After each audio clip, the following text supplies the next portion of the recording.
भूतिया परिवार पार्ट 2। एक लंबा चौड़ा शहर था। शहर में लोगों की काफी भीड़ थी।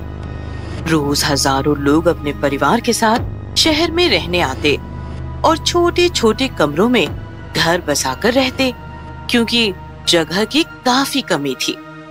शहर से बाहर एक पुराना खंडहर था। खंडहर में भूतों का एक परिवार रहा करता था। भूतिया मम्मी पापा और उनका एक प्यारा सा भूत बेटा। ये परिवार इंसानों को मारकर अपना पेट पालता था। मम्मी भूत और पापा भूत सुबह सुबह इंसानों की तलाश में शहर चले जाते और छोटा भूत बेटा सुनसान खंडहर में मकड़ी के जाले के साथ खेलता।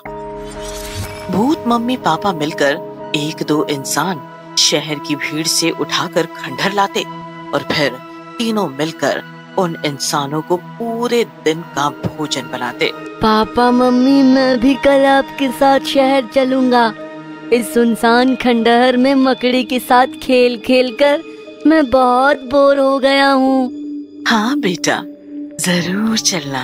तुम पागल हो गई हो? शहर में इतनी भीड़ है, लोगों को रहने की जगह नहीं है और साहिबजादे मनोरंजन करने शहर चलेंगे? कोई जरूरत नहीं, तुम यही खेलना, हम इंसान लेकर आएंगे। ये सुनकर भूतिया बेटा नाराज होकर भूतिया मम्मी की गोद में रोने लगा।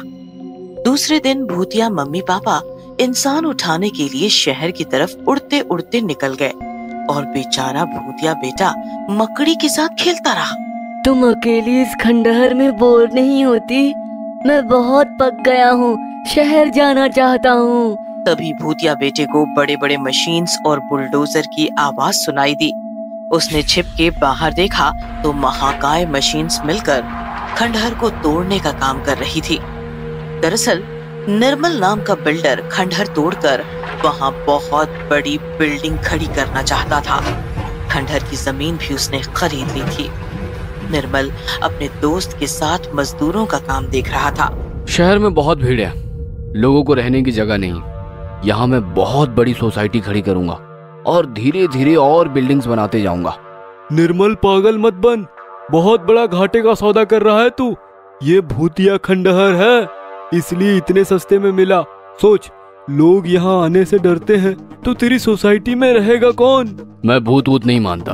भूतिया बच्चा दिन भर बुलडोजर मशीन्स का काम एंजॉय करता रहा और रात में मम्मी पापा के आते ही उसने उन्हें सारी बात बता दी। पापा, बहुत बड़े बड़े मशीन्स थे, काम देखकर बहुत मजा आया।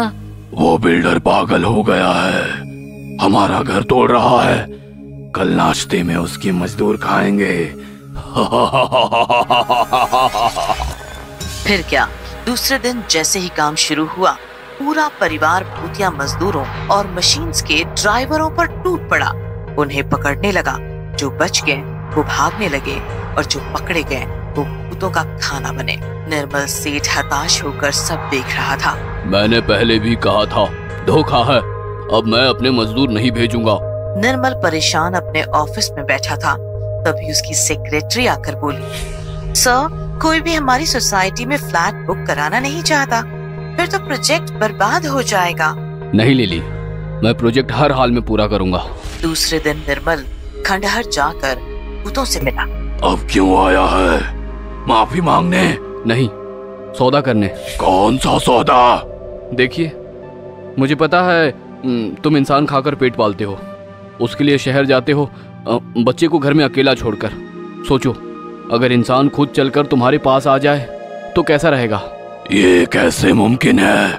मैं खंडहर तोड़कर यहाँ बिल्डिंग बनाने वाला हूँ, फिर तो यहाँ लाखों लोग रहने आएंगे। मैं तुम्हें सोसाइटी में एक फ्लैट भी दे दूंगा। परिवार के साथ आराम से रहना और सोसाइटी के बाकी लोगों को खा जाना। हम तैयार हैं, बोलो क्या चाहते हो? देखो, काम जैसा चल रहा है चलने दो। सोसाइटी खड़ी होने तक जंगल चले जाओ, काम खत्म होते ही आ जाना। फिर क्या, भूतिया परिवार जंगल की तरफ उड़ गया और निर्मल का रुका हुआ काम शुरू हो गया। देखते देखते खंडहर की जगह एक आलीशान सोसाइटी खड़ी हो गई और निर्मल का सपना पूरा हो गया। जैसे ही भूत को खबर हुई, वो परिवार समेत पहुंच गया। निर्मल, सोसाइटी तो खाली पड़ी है। तुमने तो कहा था लोग आएंगे।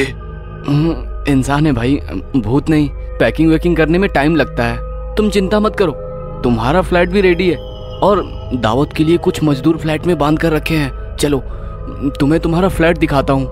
निर्मल भूतिया परिवार को लेकर एक फ्लैट के सामने आया और दरवाजा खोलकर बोला, आओ अंदर, एंजॉय।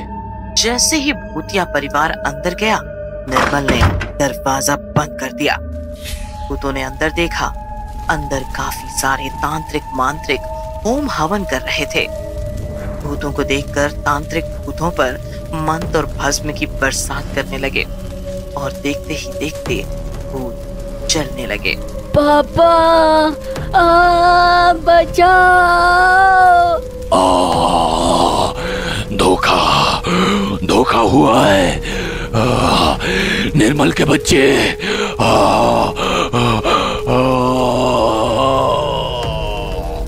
तांत्रिकों ने भूतों को घेर लिया। मंत्र और भस्म की बरसात लगातार चलती रही और देखते ही देखते पूरा भूतिया परिवार जलकर भस्म हो गया।